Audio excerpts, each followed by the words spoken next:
hello there, friends and lovers. Yes, lovers. Thank you for joining us. This is 5 Minutes with Robert and Amy Nasir and you. And thank you. We're glad you are here. Got my chat screens up right in front of me. Yes. And you may notice I'll be looking down instead of over as I read your questions. Yes, it's an Ask Us Anything episode, so I switched all the computers around. Usually I'm looking off to the side and people are like, is Robert bored? Is he like not? No, it's where your Q&As are and all your great comments. But no, I've got it right in front of me this time. Little change. So if I seem completely confused at some point, it's because we've been doing this for 5-6 years and I finally moved things around. So here we are, folks. Thank you for joining us. I see the chat is already active and that is good to see. Today is Sunday, November 16th. It's like halfway through the holidays, right? October, November, December.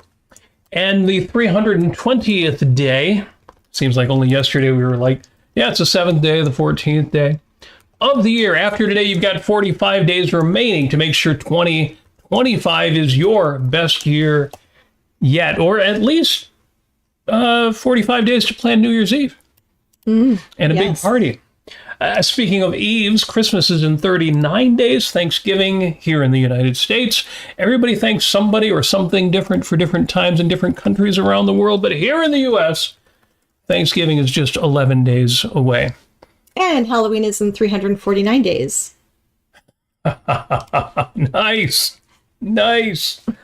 Love that. And it may be a short show. I don't have too much to say. Amy, I think you've got more to say than I do. But we don't have a big show. We're really counting on you to bring the comments and questions. Otherwise, could be 5 minutes. We'll see how that goes.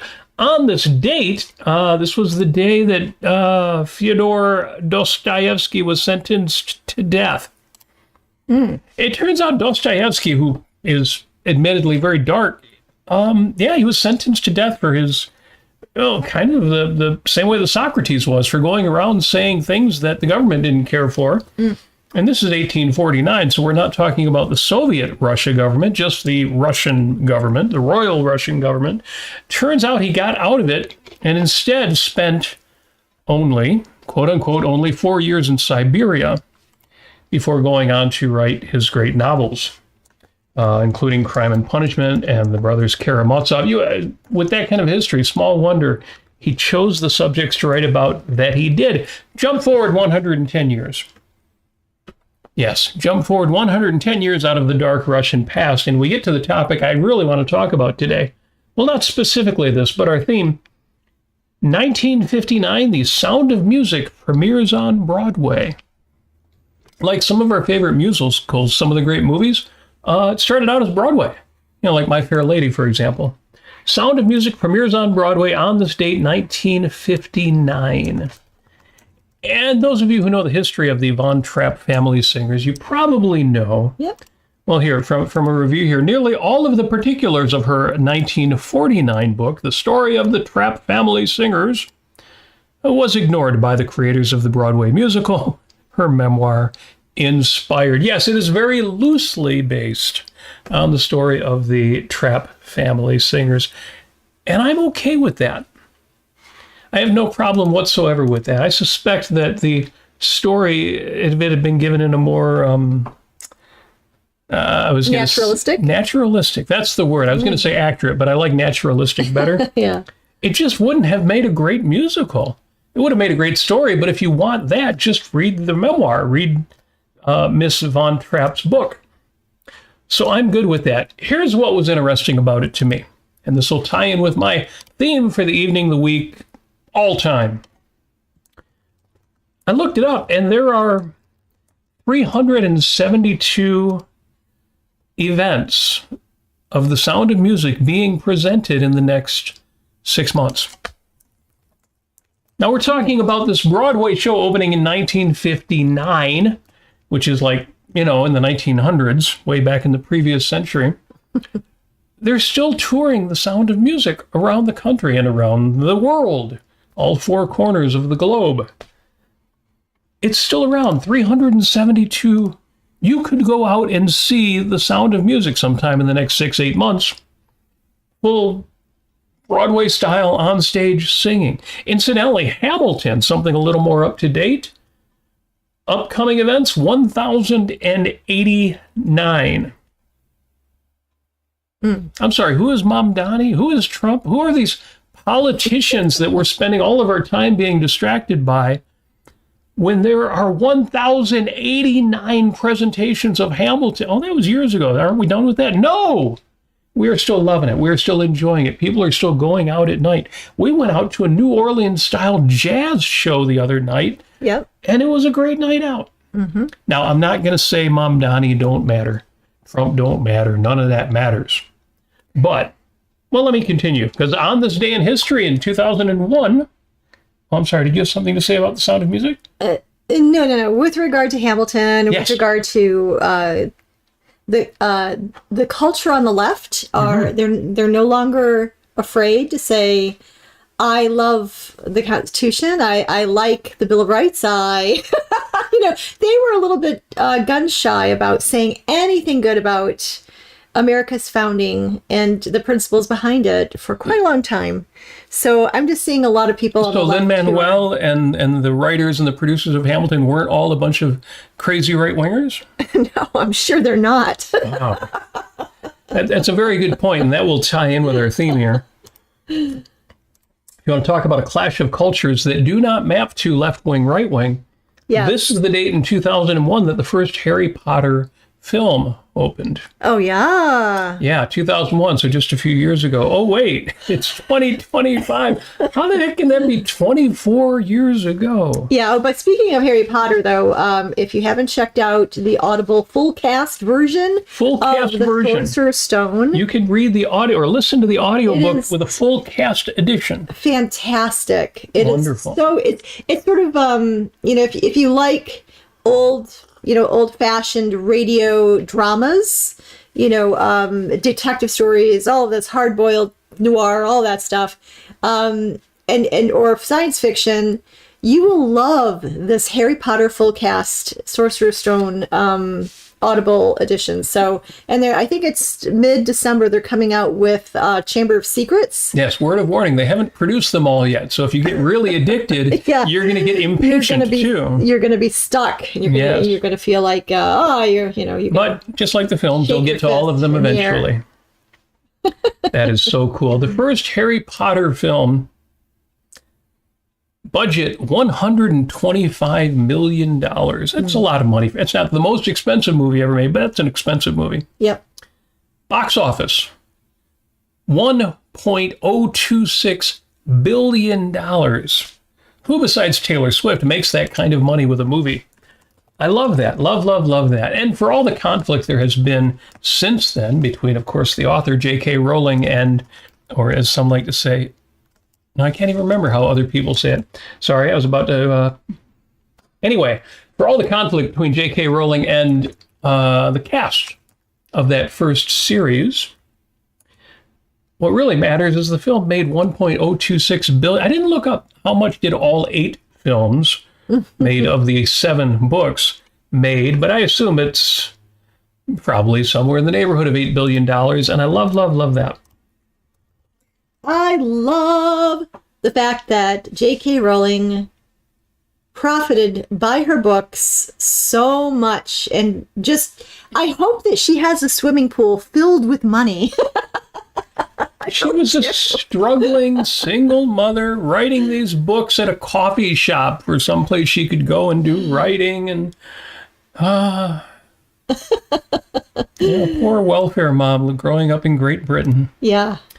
And is I don't know if she's the wealthiest woman in Great Britain. Now that Queen Elizabeth is gone, maybe that's true. But super successful. Love it. Speaking of successful, Burgess Meredith, who is no longer with us, but this is his birth date, which makes me think I got to go back and see the Rocky films. We went back and we watched Rambo, First Blood, and that was fun, even though, very dated. I think Rocky probably holds up better. Mm-hmm. And Burgess Meredith, of course, is great in that. Great in everything he did. A character actor, he had a certain style. But it was a great style. And the next birthday up on the list would be Maggie Gyllenhaal. Loved her in Mona Lisa's Smile, another film I should probably watch again. If you're a fan, it's her birthday. And finally, one more. Somebody I'd never heard of. till what, night before last, it is Pete Davidson's birthday. Who apparently is a Saturday Night Live comedian. Why would we care about him? Well, because he's funny, I guess, if you're into that. But he was friends with, and is friends with, Eddie Murphy. Sorry, I'm skimming my notes here. I didn't realize he was actually friends with Eddie Murphy. Oh, good for him. And that lets me then say, you should see the new Eddie Murphy biography, biopic, documentary. What would they call that? You mean the Netflix version? Yeah.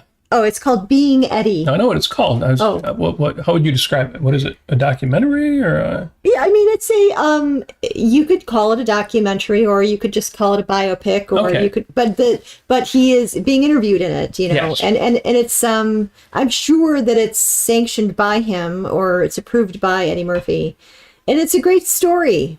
It is a great story. It's wonderful. I enjoyed the heck out of it. I did too. And you forget just how much Eddie Murphy did.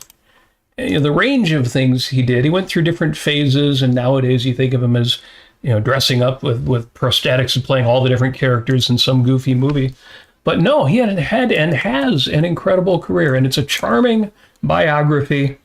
Definitely worth it. Yeah, and there's one point in there that I can't believe. He's won a lot of Golden Globes and a lot of awards. He has never won an Oscar. And so wrong. Way back in the 80s, he was hosting or he was presenting or whatever it was, and he decided to just grab the mic. You know, I've got the mic, you're going to listen to every goddamn word I've got to say kind of moment.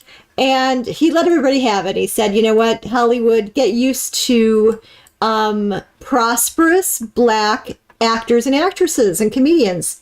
Get used to it. And Yes. that was good for him. I mean, that... Yeah. You know? So... I'm going too fast. I'm missing some of the chat, and Jennifer points out that Charlie Murphy was really funny, and he passed away. Yeah, that's true. Charlie, which is Eddie Murphy's brother. Yeah, Eddie mentions in the documentary that he misses his brother very much. Yes. And there's a lot you can discover about Eddie Murphy that I didn't know, and which is all pretty good. And yeah. So, do you have any more dates in history, or? Oh, a couple quick ones. It is National Fast Food Day. If you've already missed out, well, for example, our friends on the West Coast, it's still early in the afternoon. Take a look at the link I provided if you want to save a few dollars or just have some fun with National Fast Food Day. Incidentally, the first fast food restaurant is hard to pin down what really counts, but many people agree it was White Castle, which was opened in 1921. Wow. Arguably the first modern fast food restaurant in the world. And they are incidentally celebrating National Fast Food Day with buy one, get one sliders. Well, we should go. Limit of 5, so we could only get 10. So there's actually a White Castle down the street from us. There is. Yeah, we never go to it except for maybe once every 5 years. If that.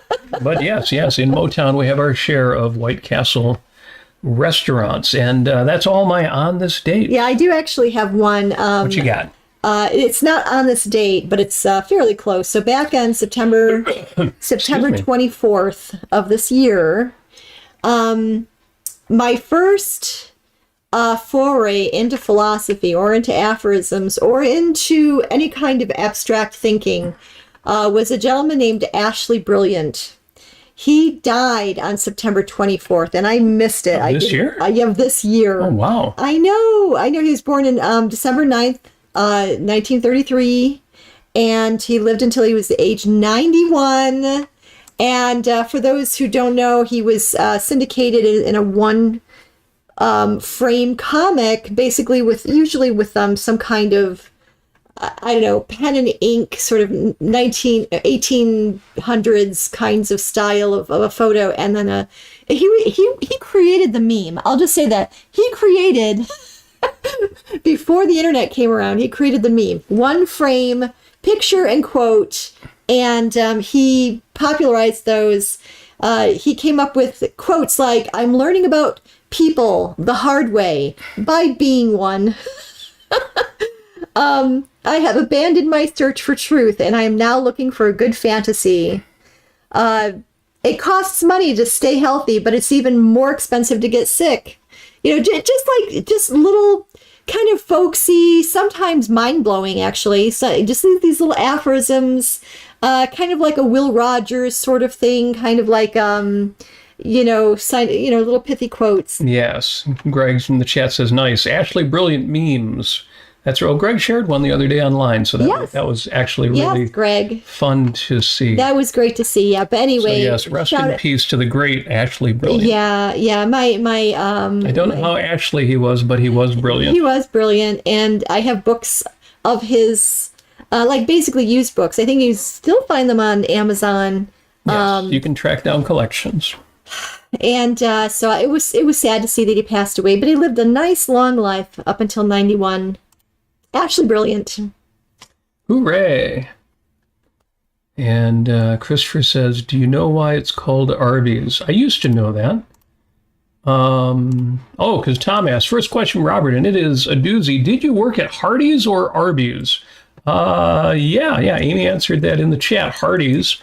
That's true. I spent years at Hardee's before finally making my break into electronics and information technology. Yeah. So before we get into Arby's, I worked at Hardee's as well for a time. You did? I did. I worked like the morning shift. I worked like a 3-hour shift in the morning from like 5 to 8.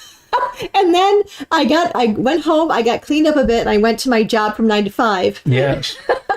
Yeah, at one point, one of us had 3 jobs, but I can't remember which one of us it was. I had 3 jobs at one point, but I forget. But yeah, it was a lot of fun. We paid our dues. My favorite, I forget what it was. I called it a certain name, but it was basically because they made their own biscuits fresh from scratch every morning. These delicious biscuits, and you can't get them like that anywhere else nowadays. They call them Rise and Shine biscuits. Yeah, and you put some like the white cheese on it, whatever that is, and then some ham on it, and then it was just a ham and cheese biscuit, and I just loved them so much. You liked that, didn't you? I did. Yeah, well, I worked there. We made our own biscuits, rolled out from scratch, and with shortening, aka lard, and all the things that you do to make a really great biscuit, and messy flour everywhere. Loved it. By the time I left, they started using a central baker and getting in the biscuits pre-made. But loved Hardee's while I was there. And I liked the cinnamon raisin biscuits. With the icing on top. It was so good. Those were good. And even the Frisco burger, which you can still get today. It's not quite the same, but it's close. But it's sourdough bread, and it's toasted on each side, buttered, and like I think it was like a burger, but with like ham and cheese. And it was delicious. And I think it had a sauce on it or something like that, but it was great. Arby's is called Arby's because, according to Google, it's based on the initials of its founders, Raffle Brothers, RB. I've heard that, but I've always been, I don't know, I always assumed RB was just initials standing for roast beef.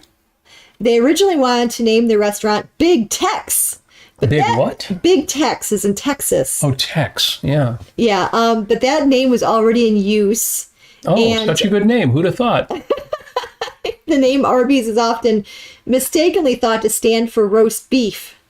But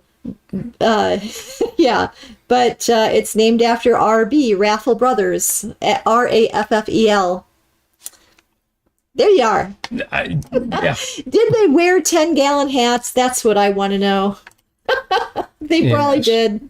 Oh, yeah, I should have mentioned Matthew Humphreys reminds us that Harry Potter and the Sorcerer's Stone was actually called Harry Potter and the Philosopher's Stone everywhere else besides the United States, Australia, and one other country. I forget. I wish they had kept it as Philosopher's Stone. I love the idea of the Philosopher's Stone. Harry Binswanger was doing his thing this morning, his Meeting of the Minds talk, and was talking about philosophy and science. And it reminds me that, what we now call science used to be called natural philosophy. Right. And those were the days. It's like natural history museums. And you're like, what's that? Well, there's all sorts of things, archaeology, but a lot of science. Yeah.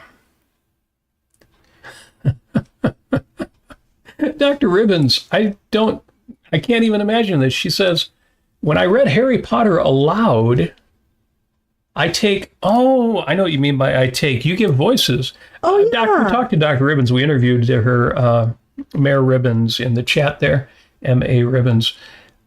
And when she does her online seminars or YouTube videos on science, she reads the quotes by famous scientists in different voices that she makes up.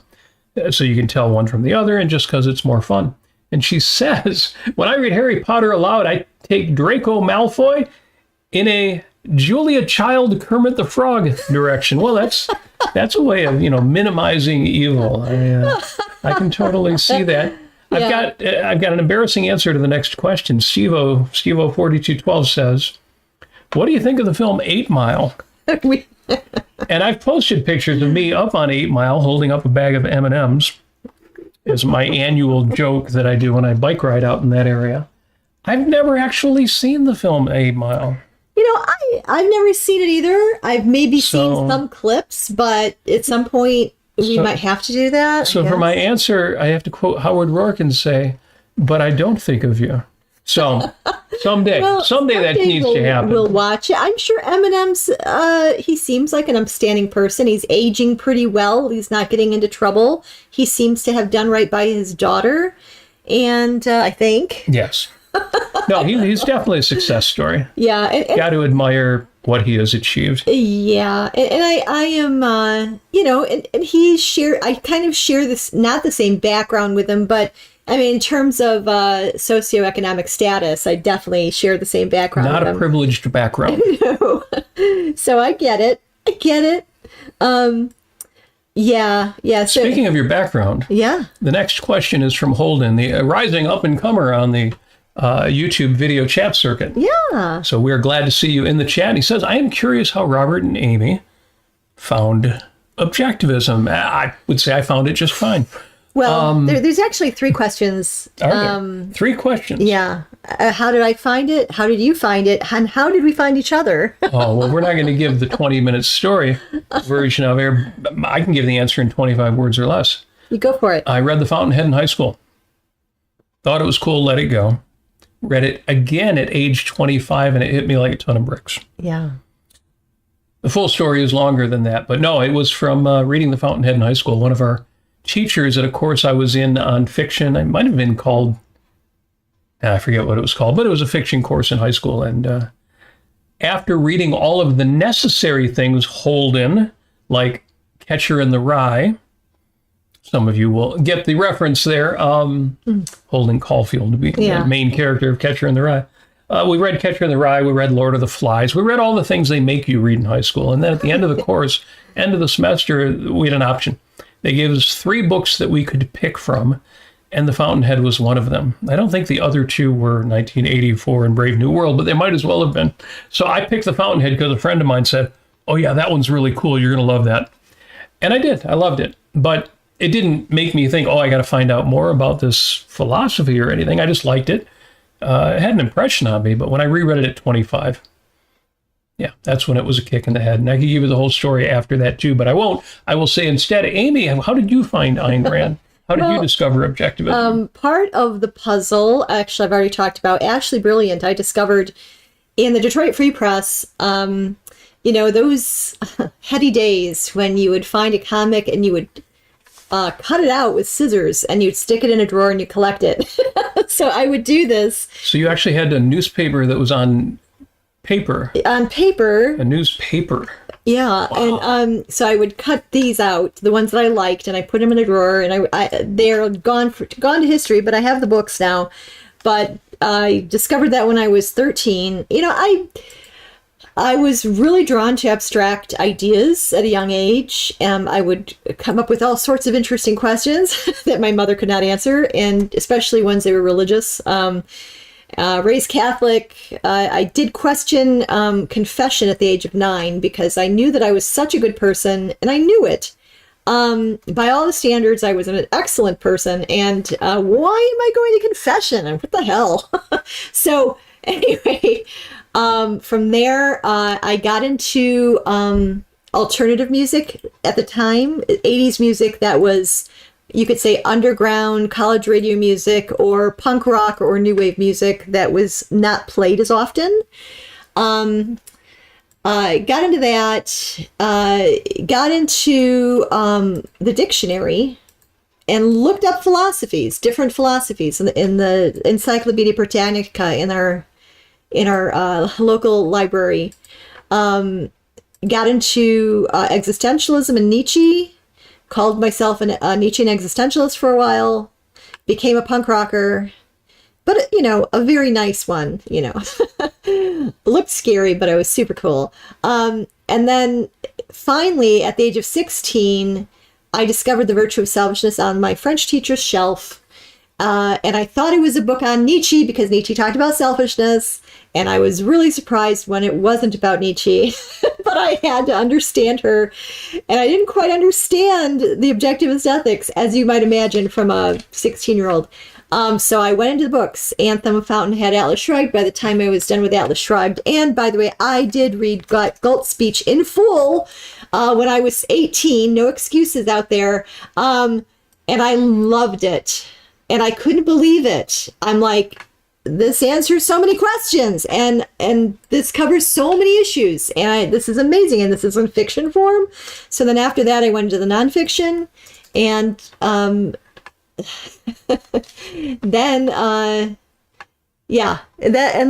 that's basically it. And then eventually, when I was about 21, I met Robert, and and we were philosophers in love. The end. Yes, there's more to the story, but that's the 5 minutes version. Steve-O says, what did you think of the fourth Harry Potter book / movie? I thought it was brilliant. The Goblet of Fire? It was also really heartbreaking. Yeah.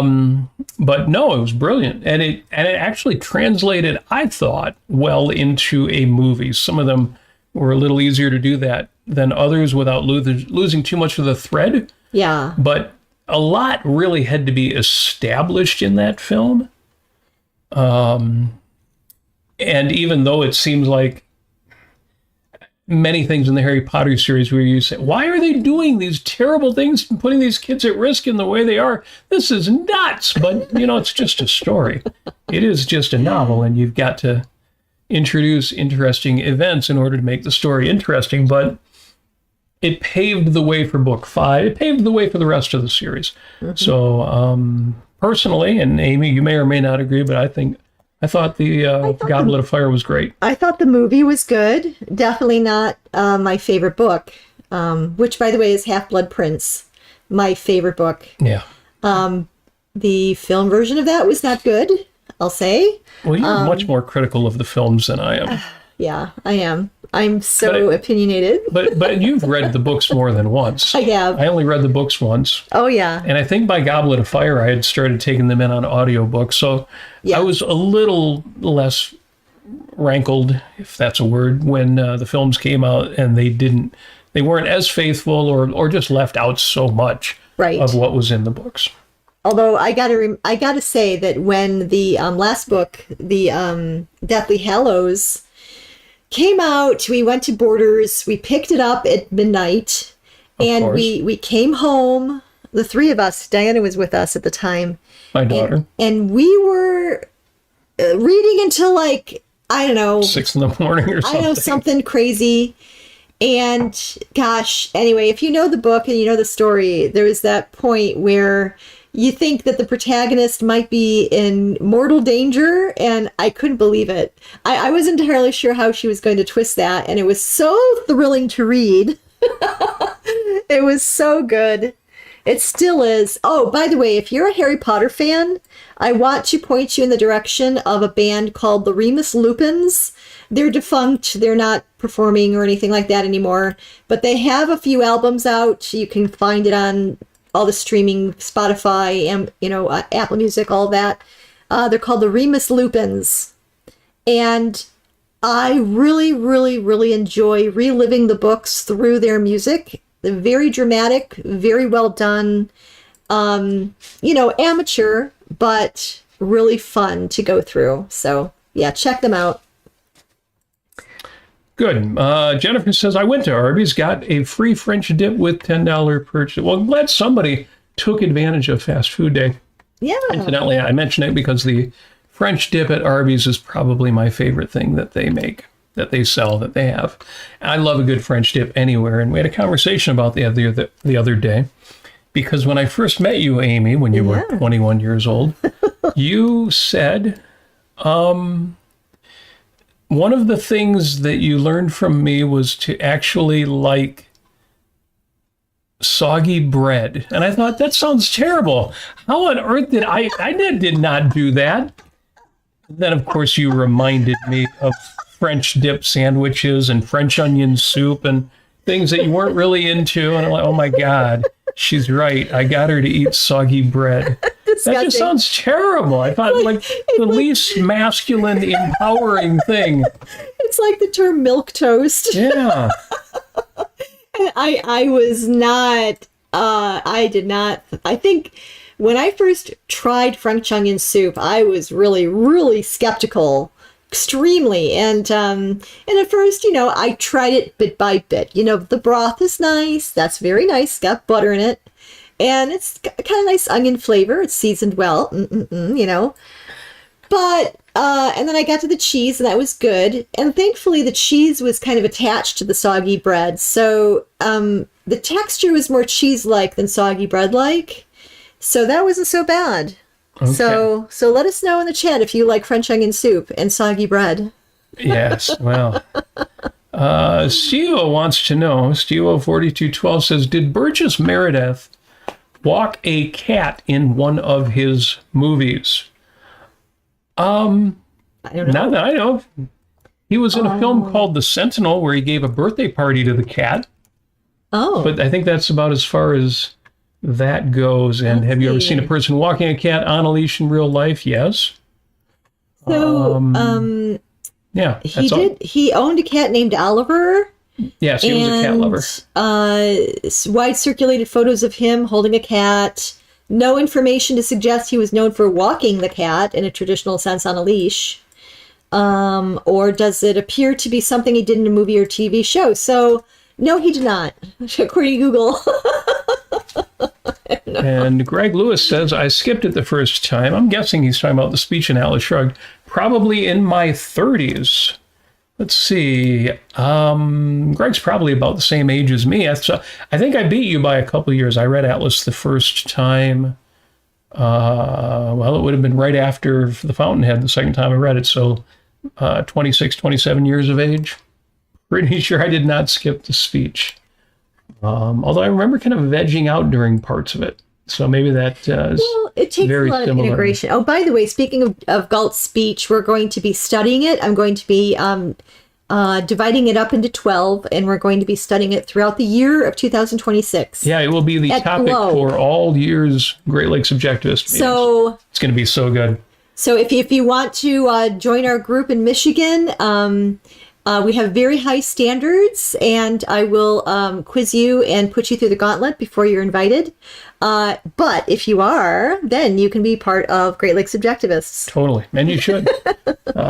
Christopher Smith says, I didn't skip it, but certainly didn't realize just how well thought out it was. Yeah, if you're still in that category of thinking it's something just as well skipped or it's not that important, well, I guess if you come to our meetings, you will see not only is it important, it's surprisingly fun. I mean, in terms of the conversations it inspires. And every time I've gone through the speech, I feel like my IQ rises many points.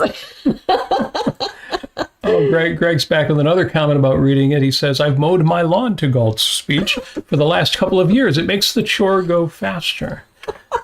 I'm good with that because I love doing academic content while working out, while riding my bike, while mowing the lawn. And I know people who say, no, if you go to the gym, you should listen to heavy metal music because it will make you, work out harder, faster, and all of that. But I find, the Yar and Brook show works just fine for me. So certainly Galt's speech would do that too. I would say that Yaron Brook is a little bit less rigorously intellectual than Galt's speech. Well, yeah. So I would say that I wouldn't do anything strenuous while going through any of Ayn Rand's essays or the speech, heck, or even Atlas Shrugged while I'm working out. I don't know. I've been there, and it flies by, and I don't absorb or notice or, and I just like to sit down and be a little bit slow with it. And Jason Adams, who we had the pleasure of meeting live at the Irresistible Spanking Conference. I'm sorry, the Irreplaceable Spark Conference, says au jus and Rubens. Oh, yeah. Does that mean you like French dips and you like Rubens? Or are you saying to take a Reuben and dip it in au jus? Huh. Well, you could. You could take any sandwich and dip it in au jus. I'm aghast. Tom has seen a few people walk a cat. Somebody just posted a reference to The Cat Who Walks Through Walls, a Robert Heinlein book. Oh. So cats are in the air. Yes. Let me see here what else is going on in the chat. I still have more notes, but I'm enjoying the comments and questions here, as I expected to today. Yeah, Jason says, well, they are both pretty soggy in my opinion. What exercises do you guys like? Swimming, biking, running, etc. Yeah, I'm all about bicycle riding. We have memberships to the gym, and I will sometimes even go, but no, I'm about bike riding. I go to the gym a little bit more. I like swimming, and I like dancing, and I like strength training at the gym, and got to get back into that a little bit more now. Yeah, but and if it counts, you like walking. Oh, I like walking. Yeah. I like walking through a forest. If that counts as exercise, you are big on that. I guess it's hiking if you walk through a forest. Is that hiking? No. Well, I don't know. Some people would call that... Would you call walking through a pretty level forest hiking, or does it have to be, climbing as well? Some kind of terrain, yeah. I like terrain. Terrain. I like terrain. Terrain. Only if I was a cloud, of course. So Holden says, I read pages 909 through 1168 in one day. Not trying to be supercilious, I was just spellbound and did not do anything else that day but Atlas. Nice. A couple of bathroom breaks took place when reading Galt's speech. The great thing about a print version of a book, or really any version of a book, I guess, is, it can follow you to the restroom. Yeah. My bathroom reader right now is 4 great plays, and I am enjoying that, the Ibsen collection. I'm actually right now I'm in, I forgot the name of it. What's his most famous play, besides A Doll's House? Enemy of the People. Oh, okay. And which I've never read before. Oh, yeah. And that is my current bathroom reader. Yeah, back to the Galt speech. The best part, well, I would say the most referenced part of Galt's speech for me that I keep going back to all the time is the where she describes the 7 virtues and how they relate to rationality and, chef's kiss. Yeah. Paul mentions in the chat something that he's also mentioned at Great Lakes Objectivists before. I have a cable rowing machine. One of those ones with the steel cables, which I use while watching movies. And I'm always a little surprised when he tells us about that because I can't watch a movie in segments. Oh, yeah. Watch the first 20 minutes of a movie and then watch the next 20 and, do that 4 times and now I've seen the film. You have an ability there, Paul, that I do not have. Greg says, does it power your television, Paul? Knowing Paul, who is, for those who don't know, an electrical engineer, it wouldn't surprise me if he had the ability to make that happen. So Paul, you'll have to tell us if the rowing powers your TV.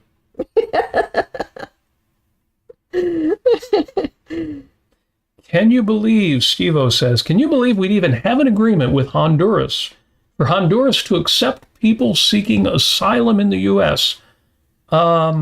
Apparently, I haven't heard about that or seen that in the news. I did not know that was a thing. Well, I mean, considering that Steve works in law, I think immigration law, maybe.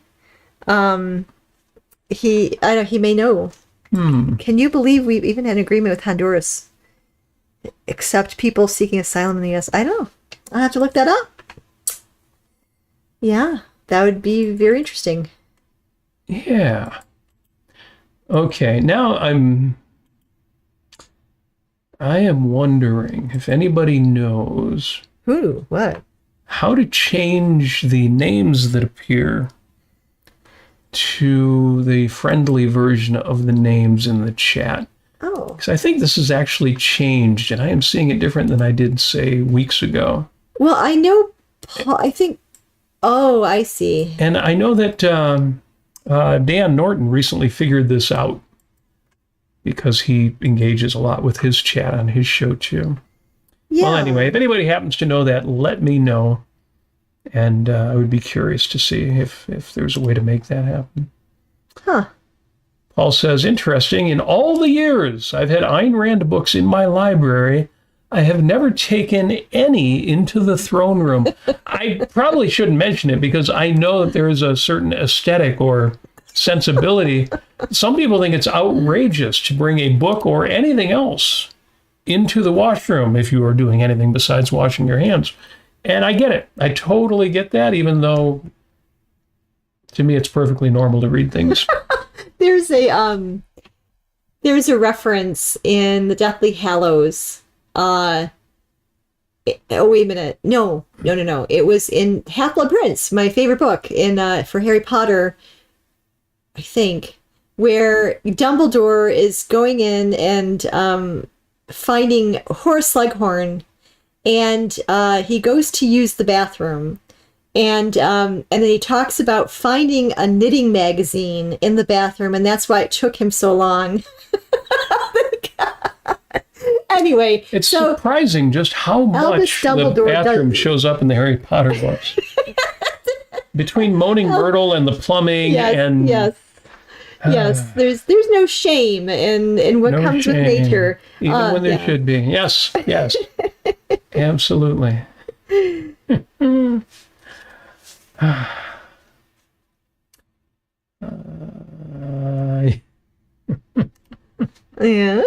Yeah, sorry, I'm just looking through my notes and deciding if I need to jump back in with some of these.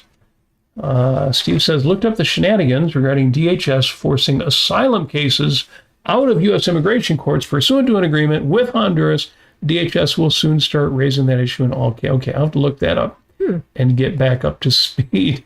And Holden says, you may not want to touch my books. LOL. Well, I guess we know where you stand on that issue. Yes. Or maybe not. Maybe you're being a bit precious there and saying you don't want to loan me a book that I might read while getting other business attended to. So, Yeah. So, nothing shameful about having magazines in your bathroom. And Greg says, for a while they all switched. Your Own is the only show I've seen it go back to the one without the @ sign in front. And what is that @ sign called besides @ sign? I wonder if there's an answer to that. I don't know. Well, I think I know everybody who has checked in here, so I call people. I mean, is Holden's name Holden? Like first name? Yes. Okay. So, yeah, I think I've got everybody's first name that I can refer to them by. Yeah, I will look. I could hit the edit video and see if that lets me change it, but I don't really want to do anything in the middle of while we're streaming. I think I want to leave that just the way it is and remember to take a look afterwards. Yes. So, how to replace a tub spout diverter in under 5 minutes. If you've looked at the show notes that are in the YouTube description and the Facebook description, you may have seen that video and thought, why the hell is Robert putting that in there? And the answer is I actually replaced a tub spout diverter this week. And it's one of the reasons why I'm a little less philosophical tonight, this week, than usual. I've been doing house repairs. Yes, you've been doing the job of a handyman. Incidentally, the tub spout diverter didn't get the job done because the spout was just too worn out and the whole spout had to be replaced. Although, if you remember, a certain character in Atlas Shrugged, his job was the handyman. Yes, that's right. Yeah, somebody's got to keep things running around here. That's right. No, what I bring that up just to make the point that my daughter has bought her first house, and we are spending the month before she moves in getting everything fixed up that needs to be fixed up. So I'm a little less philosophical than usual, and this week I didn't have to be all that philosophical because fortunately somebody took over that job for me. I mentioned when we went to the Irresistible Spork Conference the Irreplaceable Spark Conference, that Anders Ingemarsson gave a great talk that sounded like the kind of thing we would have talked about. How to focus on your values and not let too many things distract you from, and how to find the positivity in just about every situation. Yeah, we need to connect with him. Maybe we'll interview him or something like that. That would be a great idea. He was like, hello, brother from another mother. I mean, really? Hello, twinsies from Sweden. Jeez. Yes. And that was great to see. Well, what happened this week was on the Facebooks, on the internets, the conversation in the John Galt line was largely centered on a series of posts by Mark Conway Monroe. And Mark Monroe has been putting up a series of posts asking the question in the John Galt line. So it's all Ayn Rand fans, all objectivists, or at least people trying to be objectivists, asking them their best guess, analysis, opinion, understanding of why people who get certain ideas wrong do that.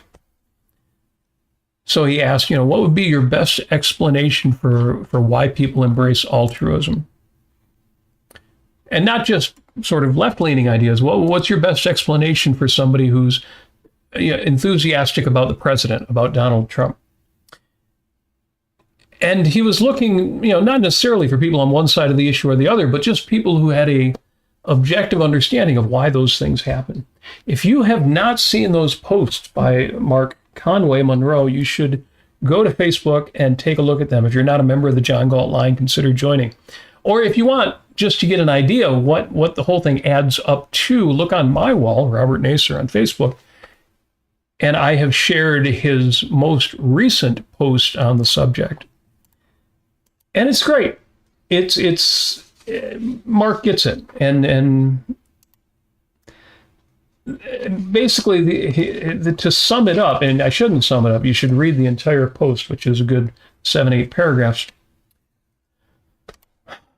It's all too easy to take your own best philosophical understanding about why somebody gets something wrong and say that's what he's doing.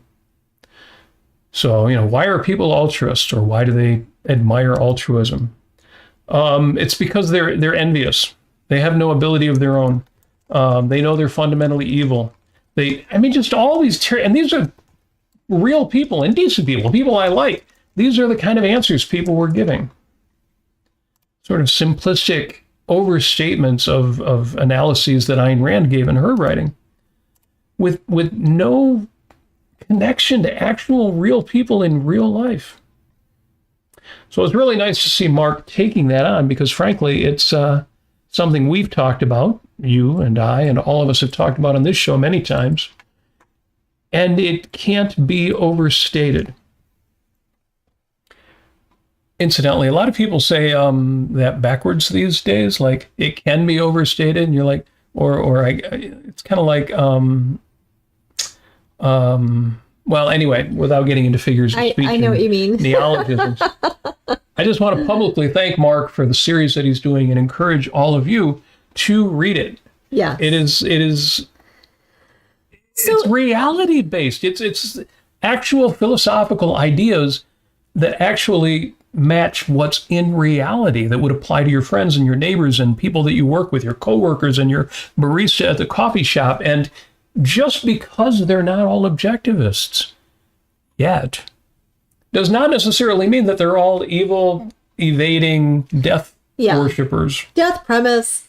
No, I mean, you have people of mixed premises, and what's interesting, this brings to mind of Ayn Rand was once asked who she most like to have lunch with, I think, or dinner with. And I think there were three. There was like a ivory tower intellectual. There was, I don't know if it was a businessman, and the third version was a truck driver. And she chose the truck driver to have lunch Sight with. unseen. It's kind of like Leonard Peikoff these days doesn't want to talk about philosophy.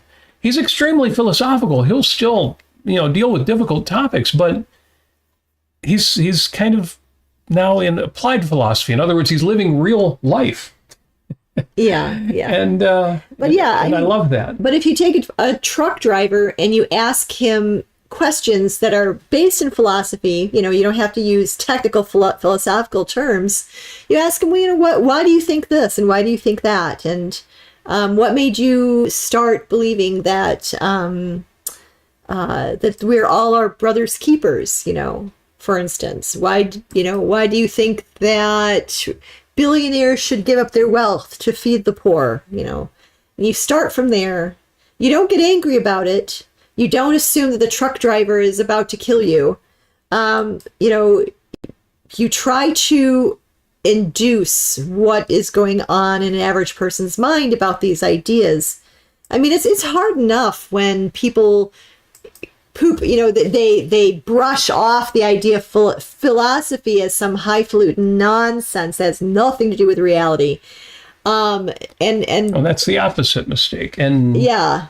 And but it's hard to get at people's ideas that way. So the thing is that and also people don't really think explicitly a lot of times. They don't necessarily ask themselves, is this a logical assertion? So it's hard to come up with those sort of like reality based, what are people actually thinking, answers to Monroe's questions. And so it's difficult, and it's hard not to kind of sink into being aggrieved. But it's a very interesting way of looking at things, and I think it's very necessary. Oh yeah, Jason's younger than I am. See, you're younger than I am. That means like I can. Oh, you're just younger. You still have 6 years to catch up. I'm just kidding. I'm just having some fun with this. Let me real quick go back a bit. Yeah. Because first of all, Jim on the Facebook side of things, because I haven't been looking at Facebook like I should, points out that Burgess Meredith was great in the supporting role in The Day of the Locust, something I haven't seen yet. Damn, what a hard-hitting, disturbing, and violent movie. Maybe I shouldn't see that. Well, you let me know what you think. Oh, goodness gracious. Sorry, just catching up here. And I want to make the point that the alternative is not either everybody who's not me or somebody I admire is therefore evil.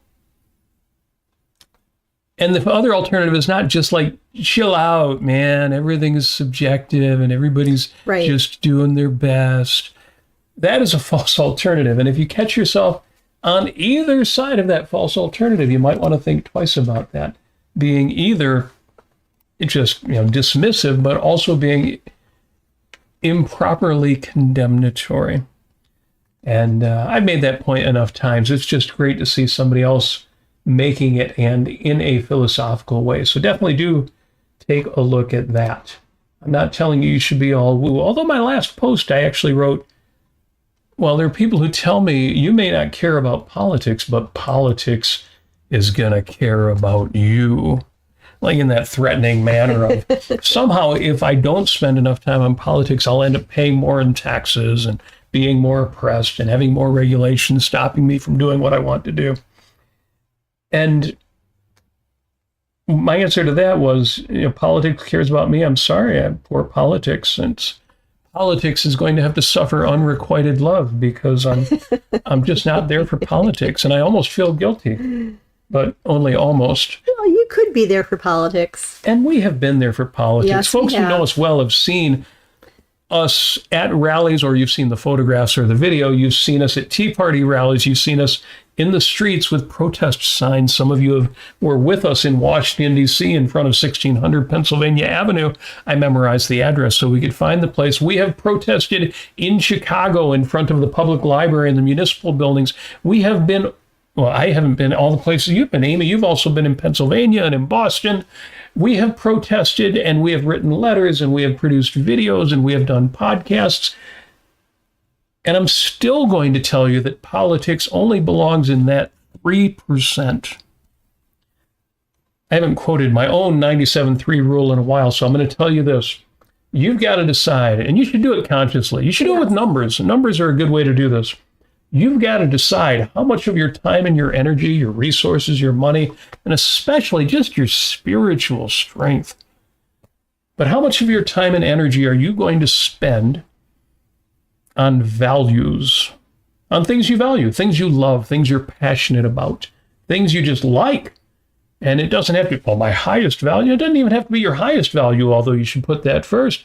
It can be things like coffee, scrambled eggs, and breakfast, lunch, and dinner. Well, food is easy enough, but what about art? What about music? What about sports? What about the aforementioned exercise and your own physical fitness? What about your home? What about your workplace? What about all of the things you love and value?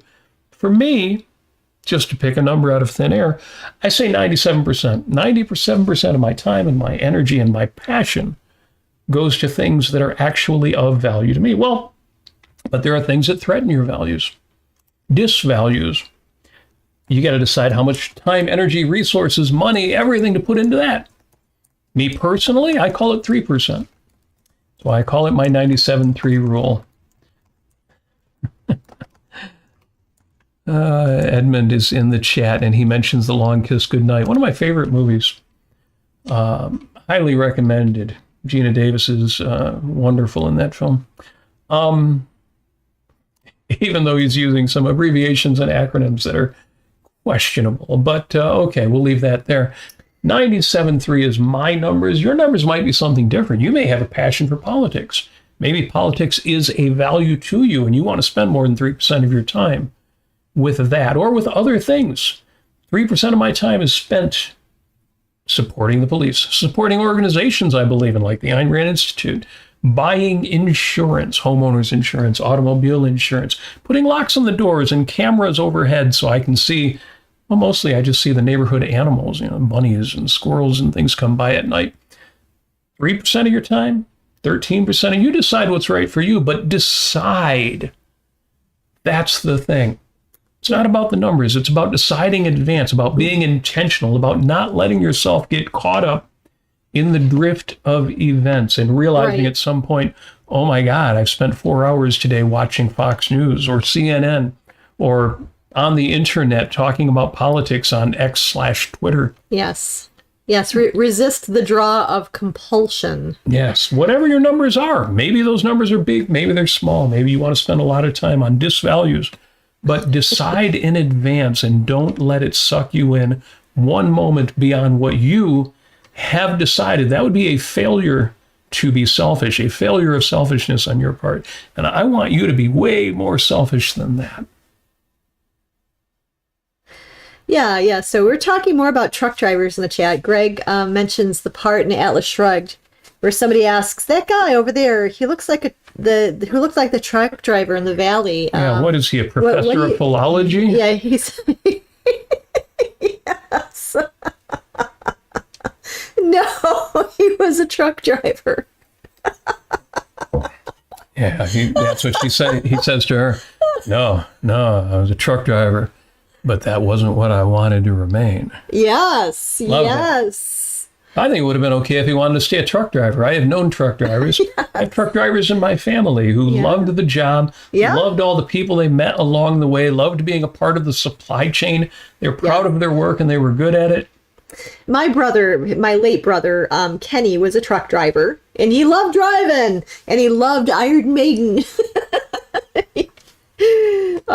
Yes, he passed away a couple of years ago, but yeah, he is a twinkle in my eye still. Yeah, Steve asks, who was the truck driver objectivist who died last year? That was Andrew. Yes. Starts with a B. Oh, Andrew. What was his last name? Bergman. Andrew Bergman. Yes. Yeah, we lost a good one there. Yes. Great guy. Yes. That's, yeah, we should have, I don't know, I wonder if we should have Well, we did a tribute. Yeah, we did a tribute to Andrew. And, yeah. And, oh, goodness. Yeah, I was just thinking, I mentioned, I think in our last episode, I mentioned my mom. I mentioned our good friend Dave Feller, who passed away way back when, who's an objectivist. We should have I don't know, it would be nice to have a little Facebook page or wall or something to commemorate objectivists who passed away. That might be nice, and people can remember and talk about their objectivist friends who passed away, and what they liked about them and how they remember them. Another 20 years, the older we get, the more we're going to have a lot of objectivists in the memorial who are actual people that we knew, or at least knew online. Yeah. Good people. Yes.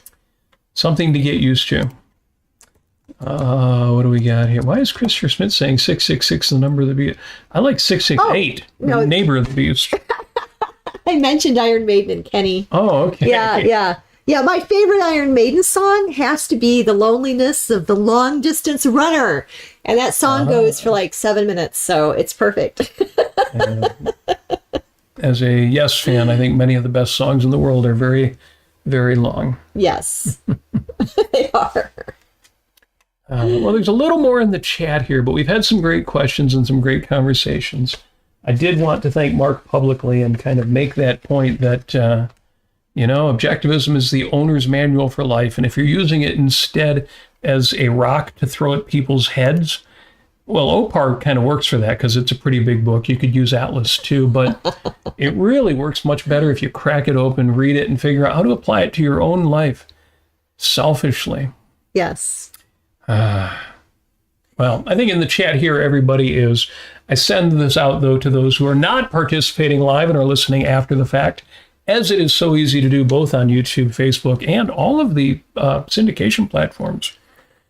Yeah. I usually listen to it afterward on Apple Podcasts. And speaking of memorializing people, I want to give a shout out to Henry Ford. Henry Ford, not just for putting America on wheels, but being a really stand-up guy in so many ways, in the majority of his life. Stand-up guy, a valuer, and somebody who wanted to really inspire people and inspire children too, and started a school called the Edison Institute. Loved his friends, all of his loved ones who he admired. I mean, he was such a hero worshiper himself. And he did all of this not having been successful until he was around the age of 40 years old. That's when his life as an industrialist started. And and he was just an average person before that age. He was a late bloomer, and a lot of people don't know this. And anyway, I had a really lovely time yesterday presenting at the Martha Mary Chapel in Greenfield Village and talking about the Edison Institute, his involvement in it, just the ways that he would go out of his way to inspire the children there. And if you didn't know that Henry Ford ran a school, now you do. It's called the Edison Institute. And but there's so many facets to that, and so many parts of his life. And it was such a pleasure and just a thrilling, spiritually valuing pleasure to share and to be there in the village talking about this man who was so good in so many ways. And to connect with so many guests and so many members and visitors, and sharing that wealth, that knowledge and that inspiration with them. It was really wonderful. And on November 25th. That's going to be our 25th wedding anniversary for me and Robert. The Martha Mary Chapel, where I presented yesterday. Yep, 25th on the 25th. That's where we were married, the Martha Mary Chapel. And it's going to be great. And it was such a thrill telling perfect strangers who came in that I'm going to be celebrating my 25th wedding anniversary in a couple of weeks. And it was just wonderful. It was such a love fest. Even though I didn't know, most people who came in, I don't know, I may never see them again, but they were delightful. And it was such a wonderful thing. So anyway, yesterday I didn't have any patience for politics or anything like that on Facebook. I was just all aglow and all abuzz with it. And I still am. It was so spiritually fulfilling, and it was such emotional fuel. And I hope that for all of you to go out there and find some emotional fuel for yourself. So in that regard, you'll also see in topics for this week, how to officiate a wedding. I mention that because I'm going to be officiating a wedding. This will be my first. I've been ordained for years, but this will be my first wedding. Yes. The fabulous Ron Tool is getting remarried, and I will be performing that. Speaking of the fabulous Ron Tool, if you are in Southeast Michigan, see CIA at Bowlero with Raccoon Dogs, CIA being Ron Tool's original band. Yes. This will probably be the last time they play. If you're a CIA fan, or if you're not and are curious what we are a fan of, this is the band I used to warm up for in my band. So they were bigger than we were. In the early 80s. And in relation to that, yes, Ron Tool is getting married. We got married 25 years ago on the 25th of this month. So much is coming up that it's going to be a bit of a challenge. We will do a show next week, and it's the week before Thanksgiving and the week before our anniversary. So we will talk more about gratitude in more philosophical terms and ways that you can squeeze the juice of the lemon or orange out of. That will be a good conversation. Tom in the chat, Tom Harrison says, when I was in grade 10, my teacher actually said, the moment you are born, you are headed to the grave. I was dumbfounded. What an a-hole. Oh. I love that. I don't love that, but I do love that. And I love that because I'm an asshole. Yeah. I love that because that's where I wanted to end up here. I'd originally written, the easy way to make politics matter less is to have less politics, less taxation, less regulation. Government should be as big as necessary to carry out its proper function about protecting individual rights, and no bigger than that. Whatever you can do about that, you should do. What can you do? Very little. But you can do something, and you should do those things that you can do so long as they're in your selfish interest. But Tom ending us with, the moment you are born, you are headed to the grave. You know, it's absolutely right. Life is finite. And is that a reason for despair or ennui, flat affect? Or is that a reason to say, oh my God, I've got 70, 80, 90 years, however many weeks, however many days, however many minutes, I should start treating each one of them as if they are sacred, as if they're irreplaceable, as if they actually matter, as if I matter. Yeah, I think I'll do that. And if you do that, you realize that, oh my, if I've got 10,000 minutes in my, 10 million minutes in my life, well, what did Mae West say? You only live once, but if you do it right, once is enough. And that's absolutely true. There is an essay on my Substack entitled, Everything is Enough. You should read that essay if you ever feel that, oh my God, we're born and from that day on, we're all dying. If you ever have that feeling or just, the kind of existentialist angst, read that essay, Everything is Enough. It's about a friend of mine who thought, well, if there is no God or no other higher power giving us a purpose, if purpose is something that's only generated from within, from us, then there is no real purpose, is there? Read that essay. Absolutely. Christopher Smith says the world is not enough. No, not a James Bond movie, although Great fun there if you're a Pierce Brosnan fan. But no, everything is, I love the expression, you are enough, even though it's super woo and God only knows what it really even means. But everything, that's enough for me. That's enough for you.